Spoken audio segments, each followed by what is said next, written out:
Салам кыздар. Мен бүгүнкү видеомдо эмне боюнча айткым келди. Биз эмнеге эко жолун тандадык? Эмне себептен эко кылып атабыз? Например, мен деле жашым азыр 32-де. В принципе, жашман. Же билбейм, балким Кыргызстандагыларга уже кары уже возраст болуп эсептелиши мүмкүн. Вот биз көп жылдан бери Россияда жүргөнгө 38 жаш. Россияда это жаш деп эле эсептелинет да. Анан Кыргызстандын немелерине жашагандарга уже поздно деши мүмкүн. Мен 26 жашымда турмушка чыккам. Жолдошум ал вакытта 27-28 жашта эле. Мен 27-де эле, мен 26-га толук толгондо уже октябрда туулган күнүм болсо, ноябрда турмушка чыккам. Биз сразу эле биринчиси сразу эле ошо после свадьбы беременность наступать эткен. Ошол эле кийинки айда эле уже мен боюмда болуп, уже кайра эле угроза болуп, уже ноябрда турмушка чыксам, уже январда маленький срокто уже чистка кылдырганбыз, тазалатканбыз. Анда Кыргызстанда убагында кыштын күнү суук, ооругам. Биринчимде билген эмесмин. Например, мен 26 жашта турмушка чыксам да, мен ойлогон эмесмин, что эрге тийгенде сразу эле уже боюңда болот деген. Мен де билбейм, андай ой келген эмес экен. Анан как раз тойдон кийин ооруп калганда мен уже дары ичкем, кадимки антигриппиндерди ичип, этип, ошентип жүрүп, анан кийин уже декабрдын аягында, декабрда уже месячим келбегенде, уже подозрение алып баштаганда, что-то задержка болуп атат. Эмнеге задержка, балким эми келеттир деп күтүп тестти салган эмесмин. Караганда эмесмин, уже декабрдын аяктарында уже кровотечение болуп уже баштаган. Ошо когда уже кровотечение болгондо уже мен боюмда болуп, уже угроза болуп аткан, ошондо сезгем да. Анан как раз Новый год, врачтар иштебейт, майрам күнү, праздник күнү, наверное, ошо 31-инде бир аз напряжение болуп, ошо кровотечение болуп кетти го дейм да. Все-таки жаңы жылга даярданабыз баарыбыз. Ошол күнү уже кан кетип баштаган. Анан бир күнү врачка бардык, барсак врачтар уже праздник жок, ошо бир-эки эле врач бар экен, көрдү, этти, УЗИ кылды, да, маленький срок беременность, бирок кан кетип атат деп кан токтото турган дарыларды жазды. Аны ичип баштадым, бутуңду көтөрүп жат деди. Эч кандай 2 килограммдан ашык жүк көтөрбө, этпе, и жаткыныңды айтты. Кайра хорошо деп келдик, 2 күндөй, бир күндө үйдө жаттым. Все равно каным кете берди. Анан эртеси күнү экисинде кайра бардык. Барсак уже жанагы заведующий уже чыгыптыр жумушка. Чыгып, ага уже күчтүүрөөк врачка кирдик, чтобы ага кириш үчүн дагы эме кылдык. Очередь күтүп, ал операционныйда аякта биякта жүрүп, аны деген 2-3 саат ошол жерде эшигинде кечке күтүп отурдук. Андан кийин эртеси күндө мен УЗИ жасаттым. Тоже беременность маленького срока деп жазып беришти. Бирок кан кетип атканына байланыштуу эме өспөй калган го деп ошентип врачка жиберди. Врачты күттүк, врачка попадать эттик. Врач көрдү, УЗИни карады. Анан ошо замершая беременность деп УЗИнин результаты менен ушинтип айтты. Анан кандайча замершая беременность, өзүндө 4 неделя болуш керек экен. А бул жерде совсем маленький, как будто 2 неделя жетпеген, очень маленький срок көрүнүп турат. Тем более уже кровотечение болгонго, маткага кан толуп, уже эмбрион ал жерде уже эме болду, развитиясын токтотуп калган, уже 3 күндөн бери кан кетип атпы деп кан аябай кетти. Жанагындай кан токтоткон трониксамдар деле болгон жок. Мага дюфастон назначить этти, прогестерон для поддержка. Аларды жана биринчи күнү барганда назначить эткен, алар эч кандай помогать эткен жок. Ошо трониксам көбүнө эле помогать этет экен, ичкен деле кан токтотот, бирок мага ал деле андай эткен жок, кан келип эле атты. Анан уже матканы полный кан каптап калды, все уже надо вскабливание делать да ушинтишти. Анан мен вскабливание кылдыргым келген жок, мен таблетка менен эле түшүрөм деп аракет кылдым. Өзүмдү аябай винить эттим. Эмнеге мен дары ичтим, мен эмнеге билбедим, ушул жашта кандай мен билбейм деп өзүм аябай өзүмдү күнөөлүү сездим. Анан кийин дары бергенден кийин мен где-то 8 сааттай кадимкидей схватка болду. аябай кыйналдым, эттим, прям апам жанымда болду, кайненем жанымда болду, күйөөм болуп атты, баардыгы келип этип атты. 8 сааттай кыйналдым, кыйналгандан уже менин давлениям түшүп кетти дагы.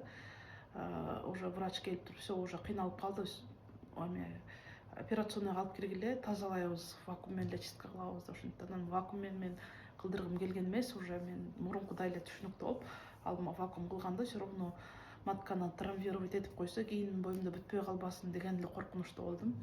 Анан азыр вакуум андай травма кылбайт матканы, мурункудай инструмент менен чистетпейбиз, вакуум менен сордуруп алып коебуз, переживать этпей эле кой деп врач мени успокаивать этти. Анан тазалашты, наркоз эч нерсеси жок эле, кадимкидей эле ошондой эле состоянияда тазалады. Прям ужасный состояние болду ал убакта. Тазалап чыккандан кийин бир жумадай жаттым, бир 5 күндөй жаттым окшойт, больницада лечение кылып жатып, 5 күндөн кийин анан выписка болду, чыгардым, ошол чыгарды, келдим. Келгенден кийин биз уже билет алып сразу Москвага келдик. Москвага келгенден кийин бул жакта дагы кыргыз врачтарга барып баштадым. Ал убакта мен полис эмне экенин билчү эмесмин. 2020-жылы январь айы полис эмне экенин, мен кыргыз жараны болуп официально жумушта иштегениме байланыштуу полис алып поликлиникага прикрепление болуп бара турганымды ал убакта билген эмесмин, январь айында. Анан уже февральдан мен билип баштадым, что полис алса болот экен, страховая компанияга барып. Анан поликлиникага прикрепление болсо болот экен деп биз ал убакта Химкиде жашадык.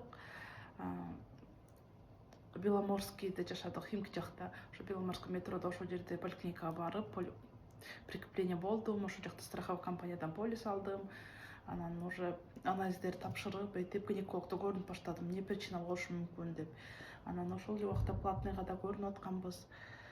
Анан платныйда кыргыздардыкына барып аттык. Мен баягы ГОСТтон тапшырган ПЦР, баягы хламидия, трихомания деген анализдер болот экен. Ошол анализдерди тапшыргам, колумда анализдер менен барсам деле биздин частный клиникада дагы ошол эле анализдер повторно сдавать этtiripti да. Где-то 8 миңби, где-то 10 миңдейби анализ платный тапшырганбыз. Мен ал убакта уже билбесем, эч нерседен эме кылбайт экенсиң да. Ошол эле анализдерди платныйдан тапшырдык. Хотя менде государственныйдан тапшырган результаттарым бар болчу. Платныйдан тапшырдым, анын результатын алды, жакшы чыкты. Жолдошум да тапшырды, аныкы да жакшы чыкты. Анан кийин лечение назначить этти, свеча, жана частный клиникадан уже кыргыздардыкына барганбызда свеча, витамин ошолорду ичесиң. Анан кийин 3 ай уже сен январда тазалатсаң, 3 ай нельзя, 3 ай ошол леченияларды аласың да, 3 айлык лечение назначить этти. Аны лечение кылып жүрдү. 3 айдан кийин как раз апрель айларында уже карантин болду. Үйдө отуруп калдык, жолдошум да үйдө отурду, мен да үйдө отурдум. Анан ошол убакта уже как раз 3 ай срок өттү. Может, уже мен кеч турмушка чыкканга деле мындай эрте балалуу болгонго аракет кылдым. Менде деле ошондой желание болду, жолдошумда деле ошондой желание болду. Балким попробуем деп эме кылдык, ага чейин сактанып атканбыз. Попробуем, может деп, как раз овуляцияны карап, эсептеп, мен уже ал убакта изилдеп баштагам. Кайсы күнү овуляция болот, тест салып, проверять этип, анан кийин ошо пробовали. И беременность наступила тоже уже с первого раза, второй раз тоже. Ошол эле айда бир сактанбай эткенибизде уже беременность наступать этти.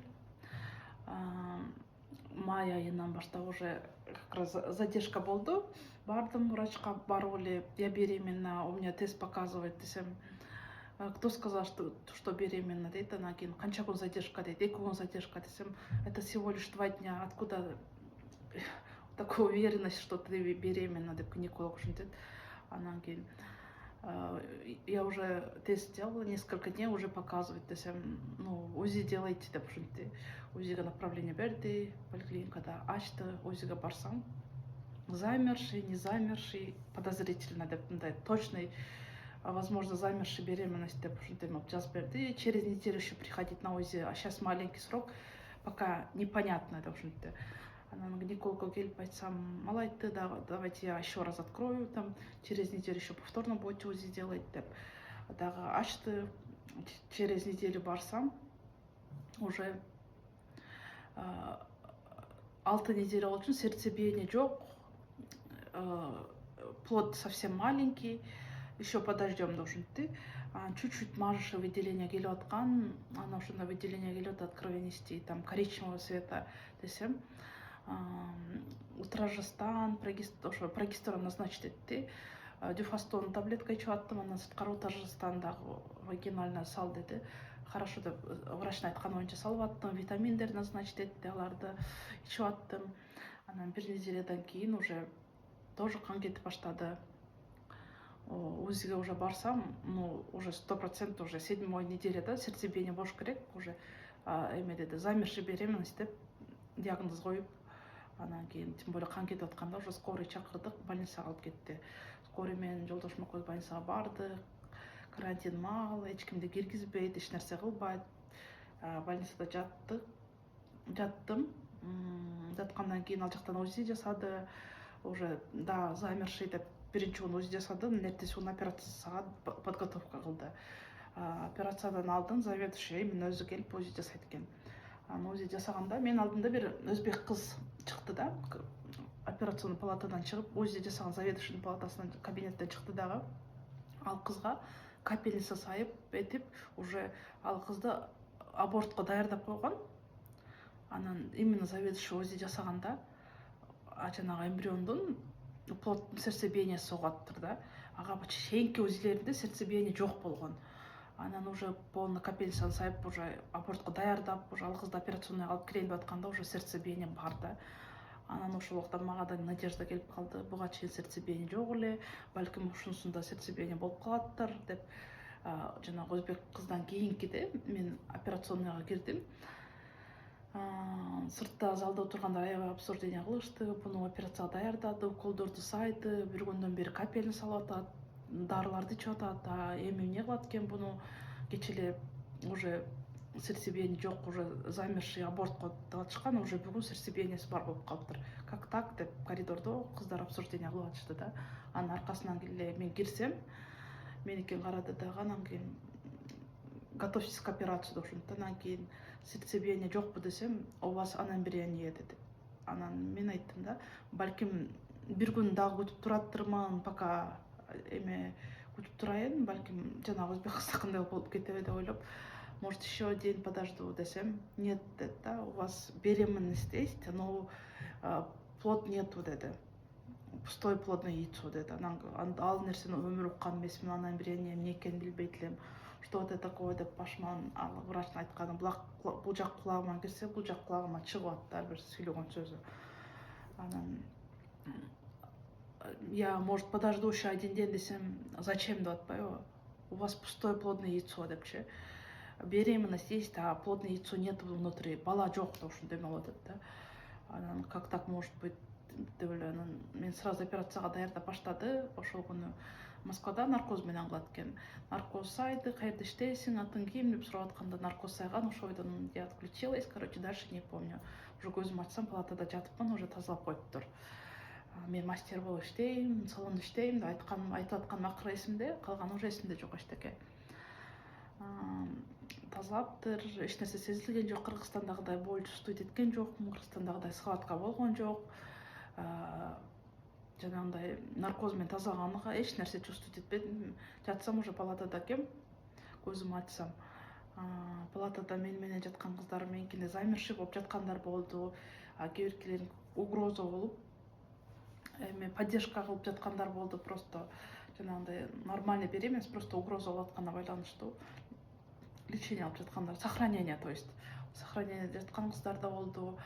Бир кыз жатты, аныкы трубага беременность наступает этип калган экен. Ал уже самый тяжелый состоянияда ошол кыз болду.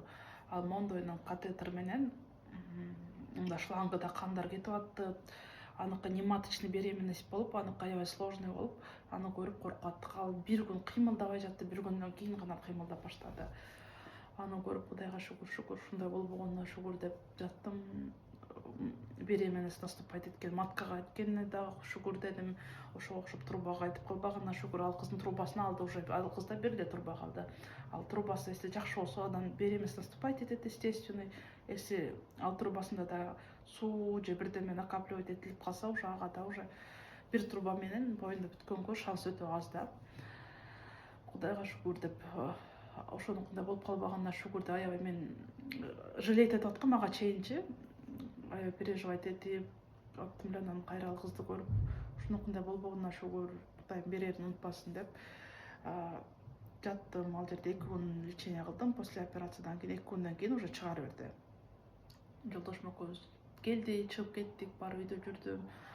Андан кийин уже 3-күнгө подготовка кылып баштадык. Уже алдан кийин 2 жыл срок өттү, 2 раза подряд замерши болду. Значит, что-то не так. Мага уже диагноз поставить, что невынашивание беременности депчи. 2 жыл когда замерши болгондо уже ошентип диагноз коет экен. Анан 2 жыл эч жака барбадык, этпедик. 2 жылдан кийин ошо 2 жыл бою сактандык. Жолдошумдун ден соолугуна байланыштуу уже ал теманы закрыли, короче. И только ал ооруп калып, ошонун анализдери менен чуркап калдык.